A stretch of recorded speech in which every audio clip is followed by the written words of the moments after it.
আপনি আকাশের দিকে তাকিয়ে আছেন, নীল আকাশ, নিঃশব্দ চারপাশ, সবকিছু স্বাভাবিক, কিন্তু এই নীরবতার আড়ালে লুকিয়ে আছে একটি ভয়ঙ্কর সত্য।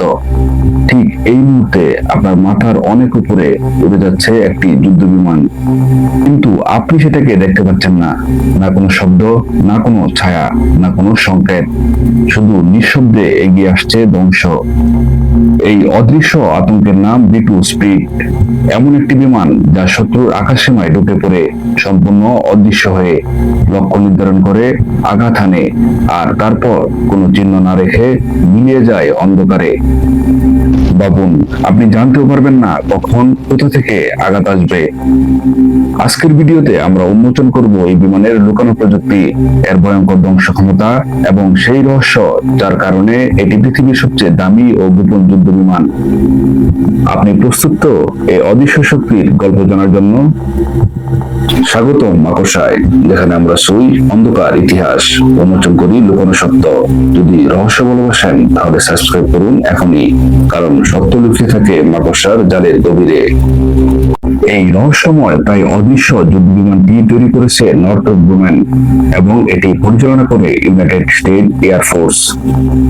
কিন্তু এটাকে যদি আপনি সাধারণ কোনো যুদ্ধ বিমান ভাবেন তাহলে আপনি মারাত্মক ভুল করছেন। এই বিমানের নাম B2 স্পিরিট। এটি শুধু একটি বিমান নয়, এটি একটি স্ট্র্যাটেজিক অস্ত্র যা তৈরি করা হয়েছে শত্রুর সবচেয়ে সুরক্ষিত জায়গায় আঘাত করার জন্য। চলুন এবার জেনে নেই এই বিমানের বিস্তারিত। ডানার বিস্তার প্রায় 52.4 মিটার, দৈর্ঘ্য প্রায় 21 মিটার, উচ্চতা 5.1 মিটার, সর্বোচ্চ ওজন প্রায় 1,70,000 কেজি, সর্বোচ্চ গতি প্রায় 1010 কিলোমিটার পার ঘন্টায়, এবং একবার জ্বালানি ভরে এটি উঠতে পারে প্রায় 11,000 কিলোমিটার পর্যন্ত। কিন্তু এখানেই শেষ না, আকাশে রিফুয়েলিং করা হলে এটি প্রায় পৃথিবীর যে কোনো জায়গায় পৌঁছাতে পারে। কিন্তু সবচেয়ে অবাক করা বিষয় হলো এত বিশাল, এত ভারী, এত শক্তিশালী একটি বিমান রাডারে প্রায় অদৃশ্য। তখন আকাশে একটি বিশাল কালো ছায়া উঠছে যার ডানার বিস্তার একটি ফুটবল মাঠের সমান, কিন্তু কোনো রাডার তাকে ধরতে পারছে না, কোনো প্রতিরক্ষা ব্যবস্থা বুঝতেই পারছে না ঠিক কোথায় আছে এই বিমান। এটি এমন ভাবে তৈরি যেন শত্রুর চোখের সামনে দিয়েই উড়ে যায়, কিন্তু কেউ তাকে দেখতে পায় না। তাই একে বলা হয় ইনভিজিবল স্ট্র্যাটেজিক বোম্বার। একবার ভাবুন, আপনি একটি দেশের প্রতিরক্ষার দায়িত্বে আছেন আর আপনার আকাশে ঢুকে গেছে এমন একটি বিমান যাকে আপনি ডিটেক্টই করতে পারছেন না। আর এই কারণেই B2 স্পিরিট শুধু একটি বিমান নয়, এটি আধুনিক যুদ্ধের সবচেয়ে ভয়ঙ্কর এবং নিঃশব্দ অস্ত্রগুলোর একটি। এখন আসল প্রশ্ন, এত বড় একটি বিমান কিভাবে অদৃশ্য হয়ে যায়? কিভাবে এটি শত্রুর সবচেয়ে শক্তিশালী রাডার সিস্টেমকে ফাঁকি দেয়? এর উত্তর লুকিয়ে আছে স্টেলথ টেকনোলজি এর ভেতরে। প্রথমেই বুঝতে হবে রাডার কিভাবে কাজ করে। রাডার একটি সিগন্যাল পাঠায়, সেই সিগন্যাল কোনো বস্তুকে লাগলে ফিরে আসে, আর সেই রিফ্লেকশন দিয়েই অবজেক্ট ডিটেক্ট করা হয়। কিন্তু B2 স্পিরিট এখানে একদম আলাদা। এর রাডার ক্রস সেকশন এত কম যে রাডারে এটি একটি বড় বিমানের মতো না, বরং একটি ছোট্ট পাখির মতো দেখায়। অর্থাৎ আপনার সামনে দিয়ে একটি দানব উঠছে, কিন্তু রাডার ভাবছে এটা হয়তো একটা পাখি। B2 এর ডিজাইন দেখলে বুঝবেন এটি অন্য সব বিমানের মতো না। কোনো লেজ নেই, কোনো ভার্টিক্যাল স্টেবিলাইজার নেই, একে বলা হয় ফ্লাইং ডিজাইন। কেন এমন ডিজাইন?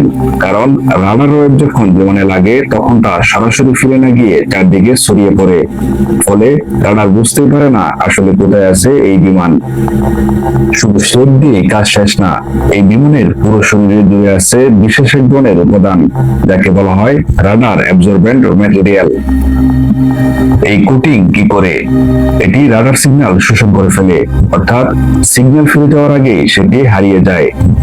তবে এখানে একটি বাস্তব বিষয়, এই কোটিং খুবই সেনসিটিভ এবং মেইনটেনেন্স খুব এক্সপেন্সিভ। সামান্য কোটিং স্টেলথ ক্ষমতা কমিয়ে দিতে পারে। শুধু রাডার না, আধুনিক যুদ্ধক্ষেত্রে হিট সেন্সরও ব্যবহার করা হয় যা ইঞ্জিনের তাপ ডিটেক্ট করতে পারে। কিন্তু B2 এখানে কি করে? এর ইঞ্জিন এক্সজস্ট এমন ভাবে ডিজাইন করা যাতে তাপ দ্রুত ছড়িয়ে পড়ে এবং ঠান্ডা হয়ে যায়।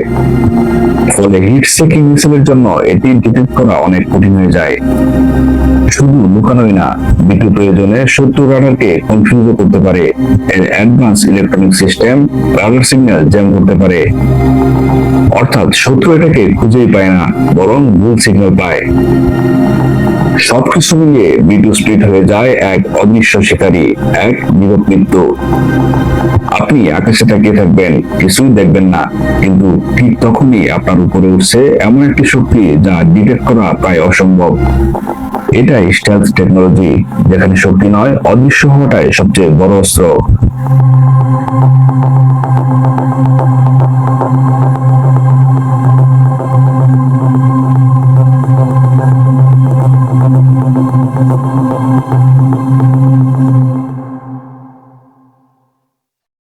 একটা প্রশ্ন ভাবুন, যদি একটি বিমান অদৃশ্য হয় আর সেই বিমানের ভেতরে থাকে পৃথিবীর সবচেয়ে ভয়ঙ্কর অস্ত্র, তাহলে সেটি কতটা বিপজ্জনক হতে পারে? উত্তর, বিটু স্প্লিট। এই বিমানের সবচেয়ে বড় শক্তি এর অস্ত্র বাইরে থেকে দেখা যায় না, সবকিছু লুকানো থাকে ভেতরের ইন্টারনাল বোম্বে। মোট দুটি বড় বোম্বে সম্পূর্ণ স্টেলথ বজায় রেখে অস্ত্র বহন করে। কেন ভেতরে রাখা হয়? কারণ বাইরে অস্ত্র থাকলে রাডার সিগনেচার বেড়ে যায়, তাই বিটু অদৃশ্য থেকেও আক্রমণ করতে পারে। এই বিমানে একবারে বহন করা যায় প্রায় 18,000 কেজি, অর্থাৎ প্রায় 40,000 পাউন্ড অস্ত্র।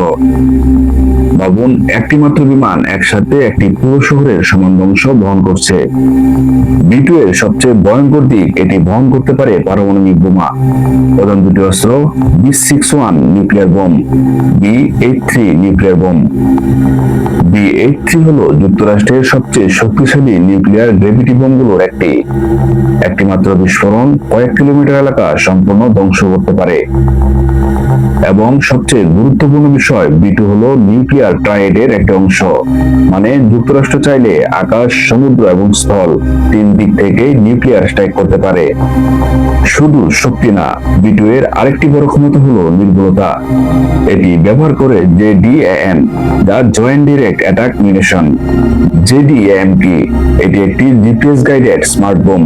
টার্গেট কোঅর্ডিনেট সেট করা হয় আর বোমা নিজেই গিয়ে আঘাত করে।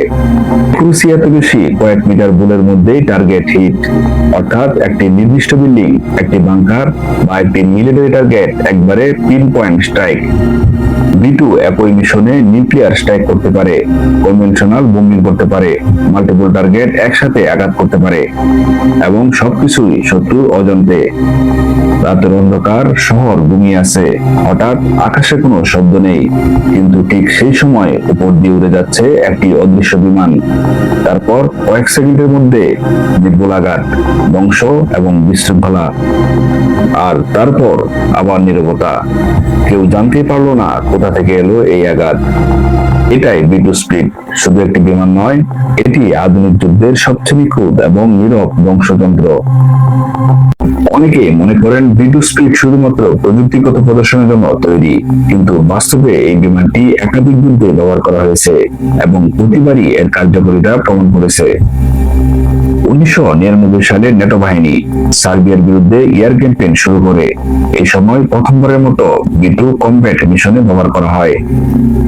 বিটু সরাসরি যুক্তরাষ্ট্র থেকে উড়ে গিয়ে সার্বিয়ার গুরুত্বপূর্ণ সামরিক টার্গেটে আঘাত করে।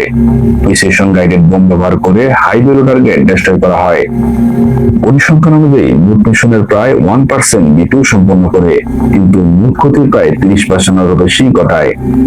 মাধ্যমে প্রমাণিত হয় কম শর্টাই দিয়েও বিটু অত্যন্ত কার্যকর। 2001 সালে আফগানিস্তান যুদ্ধের সময় বিটু এর দীর্ঘমেয়াদী স্ট্রাইক ক্যাপাবিলিটি দেখা যায়। এটি ইউএস থেকে টেক অফ করে আফগানিস্তানে গিয়ে স্ট্রাইক চালায় এবং পুনরায় ইউএস তে ফিরে আসে। পুরো মিশনের সময়কাল ছিল প্রায় 24 ঘন্টা বা তার বেশি। মাঝপথে এয়ার টু এয়ার রিফুয়েলিং করা হয়। এটি ইতিহাসের অন্যতম দীর্ঘ কমব্যাট মিশন হিসাবে বিবেচিত। 2003 সালের ইরাক ওয়ারে বিটু ব্যবহৃত হয় গুরুত্বপূর্ণ টার্গেট ধ্বংস করতে। এর প্রধান কাজ ছিল কমান্ড এন্ড কন্ট্রোল সেন্টার ধ্বংস করা, আন্ডারগ্রাউন্ড বাংকারে আঘাত করা, কমিউনিকেশন সিস্টেম ডিসেবল করা।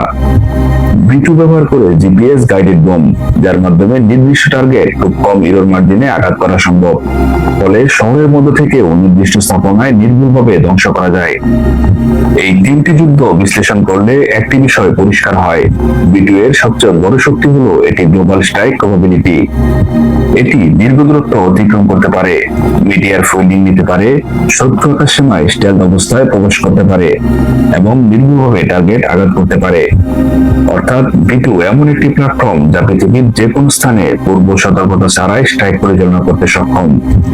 কক্সবাজারে প্রথম ব্যবহার, আফগানিস্তানের দীর্ঘতম মিশন, ইরাক ওয়ারে প্রিসিশন স্ট্রাইক, এই তিনটি উদাহরণ প্রমাণ করে V2 স্পিড শুধুমাত্র প্রযুক্তিগতভাবে উন্নত নয়, বরং বাস্তব যুদ্ধক্ষেত্রে অত্যন্ত কার্যকর একটি স্ট্র্যাটেজিক বোম্বার। এবং আধুনিক যুদ্ধ ব্যবস্থায় stealth, precision, long range capability, এই তিনের সমন্বয় V2 কে আলাদা করে তোলে। এখন একটি প্রশ্ন, একটি বিমান যার সংখ্যা পুরো পৃথিবীতে মাত্র হাতে গোনা, যার প্রযুক্তি এখনো গোপন, সেটার দাম কত হতে পারে? উত্তর শুনলে আপনি অবাক হবেন। V2 স্পিড প্রতি ইউনিটের দাম প্রায় 2.1 বিলিয়ন মার্কিন ডলার, যা বাংলাদেশি টাকায় প্রায় 20,000 কোটি টাকার বেশি। আর যদি পুরো প্রোগ্রামের খরচ ধরা হয়, রিসার্চ, ডেভেলপমেন্ট, প্রোডাকশন মিলিয়ে মোট খরচ প্রায় 44 বিলিয়ন ডলার। কেন এত ব্যয়বহুল? প্রথম কারণ স্টেলথ টেকনোলজি। এই বিমানে ব্যবহার করা হয়েছে এমন উপাদান ও ডিজাইন যা তৈরি করা অত্যন্ত কঠিন। দ্বিতীয় কারণ লিমিটেড প্রোডাকশন। শুরুতে পরিকল্পনা ছিল 130টির বেশি তৈরি করার, কিন্তু খরচ বেড়ে যাওয়ায় শেষ পর্যন্ত তা তৈরি হয়নি। তৃতীয় কারণ মেইনটেনেন্স কস্ট। এই বিমানের রক্ষণাবেক্ষণ অত্যন্ত জটিল, বিশেষ করে এর স্টেলথ কোটিং। সামান্য ক্ষতিও এর অবিশ্বাস ক্ষমতা কমিয়ে দিতে পারে। V2 কে সাধারণত হ্যাঙ্গারে রাখা যায় না, এর জন্য প্রয়োজন ক্লাইমেট কন্ট্রোল হ্যাঙ্গার, কারণ তাপমাত্রা ও আর্দ্রতা স্টেলথ কোটিং এর উপর প্রভাব ফেলে। অর্থাৎ এই বিমানের শুধু দামি বেশি না, এটাকে বাঁচিয়ে রাখা অত্যন্ত ব্যয়বহুল। এর radar system, targeting system, electronic warfare capability, software architecture সবকিছু ক্লাসিফাইড। এমনকি এর আসল স্টেলথ ক্যাপাবিলিটি ঠিক কতটা উন্নত সেটাও পুরোপুরি প্রকাশ করা হয়নি। V2 শুধুমাত্র একটি বিমান না, এটি একটি স্ট্র্যাটেজিক অ্যাসেট, যা একটি দেশের সামরিক শক্তি ও প্রযুক্তিগত সক্ষমতার প্রতীক। এই কারণেই এর প্রতিটি ইউনিট শুধু একটি এয়ারক্রাফট না, বরং একটি গোপন অস্ত্র ব্যবস্থা, যার ভেতরে লুকিয়ে আছে প্রযুক্তি, ক্ষমতা এবং অজানা অনেক রহস্য। আকাশে কিছু নেই, কিন্তু মৃত্যু আছে। আপনি দেখতে পাচ্ছেন না, কিন্তু সেটা আপনাকে দেখছে। এটাই V2 স্পিড। যদি এমন রহস্যময় ভিডিও ভালো লাগে তাহলে এখনই লাইক দিন, সাবস্ক্রাইব করুন মাকড়সা, কারণ এখানে আপনি জানবেন এমন সব সত্য যা আপনি আগে কখনো শুনেননি।